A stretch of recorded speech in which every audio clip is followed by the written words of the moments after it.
Welcome back, everyone. An ugly CPI print surprised markets earlier this week, signaling that the Fed could be even more aggressive in its fights to curb inflation. Our first guest this morning says that another 75 basis point hike is now a near certainty. Joining us now in studio, we've got Schwab Center for Financial Research Managing Director of Trading Derivatives, Randy Frederick. Randy, thanks for joining us in studio here today.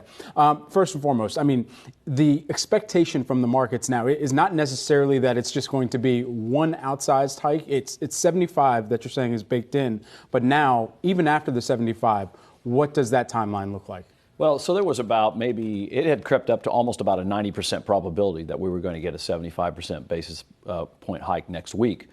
After that CPI print, now it's 100%. And in fact, there's already some talk about it potentially being a 1%. I don't think that's going to happen. I've kind of tracked the futures contracts that look at this for about the past 8 years that they've been around. And only when the probability exceeds 60% has it ever been accurate. But it's always right at that point. With only about a 30% probability, I kind of feel like the 3/4 point hike is almost a certainty. But then we have another hike potentially on November the 2nd. My hope is that will fall down to about a 0.5 point. And then there's potentially one in December that I think could go down to a 1/4. So I kind of feel like this is the last 3/4 point hike that we're going to get. But it doesn't mean we're done. And we're going to be close to 4%, if not at 4% by year end.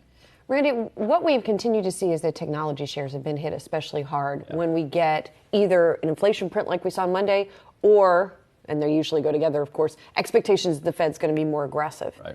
Connect the dots for us. Why is that happening? Is it because there's concern about consumer spending, although this affects enterprise software companies too usually, or is it because of a sort of liquidity question? So there are a number of factors that affect technology stocks. One is technology is an enormous part of the market. It represents about 1/4 of the entire market. Secondly, most of the brand new companies that come out are tech companies. They have no income. They have a lot of hope, a lot of potential ideas. They're growth stocks. So they trade at exceedingly high multiples, if not infinite multiples, with no profits. So they have debt. And that debt has to be rolled over. And the higher rates go, the more that expensive that debt gets as they continue to roll it over.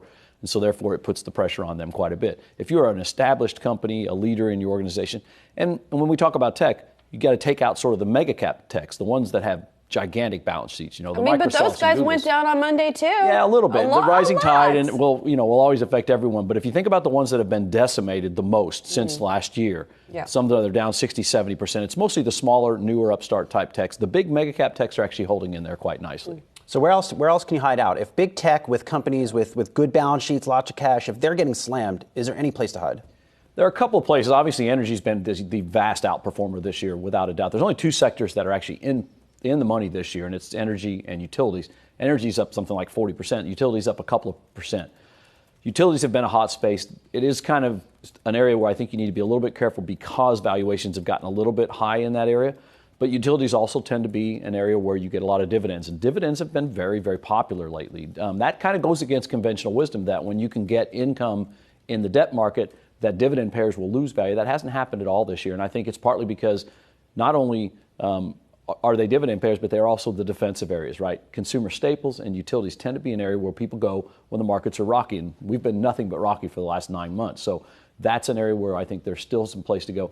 The area we think has the potential to be an up-and-comer here is financials. And the reason for that being obviously higher interest rates. Once the rates stop moving so much and they settle down, financials will benefit greatly from higher rates because they can expand that gap between what they charge for people who borrow and what they pay to people who save.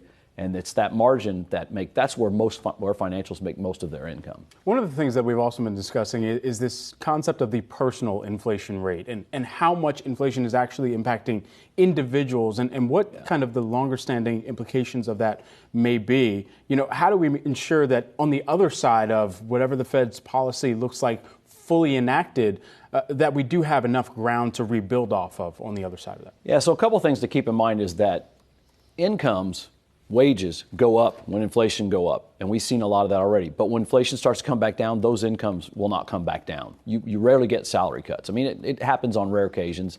Usually companies are more likely to lay people off. But as our incomes have grown, when inflation went up, we will then be better off when inflation gets settled. That's the first thing. The second thing is, and I think we got some data today, retail sales, consumer spending, things like that, they've held up incredibly well.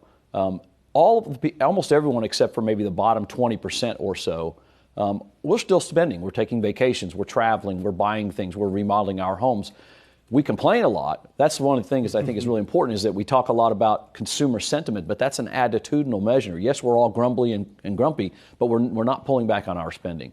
Whereas our behavioral actions, our retail sales, our consumer spending, all those sorts of things have held up quite nicely. So inflation isn't as bad as we're kind of all making it out to be, except for the people at the bottom end of the scale, the ones who couldn't work at home when they wanted to, the ones who still have to fill up a big, large pickup truck because they're welders and they're plumbers and they're builders and things like that. They're going to struggle. There's no question. So all said and done, what's priced into the market right now?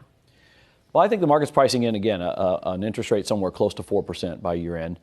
But I think... So it's doing it appropriately. It's pricing I do it think incorrectly. So. Yeah, right and we had an awful day the other day on Tuesday. Don't get me wrong. But, or I guess, yeah, when the consumer price index came out.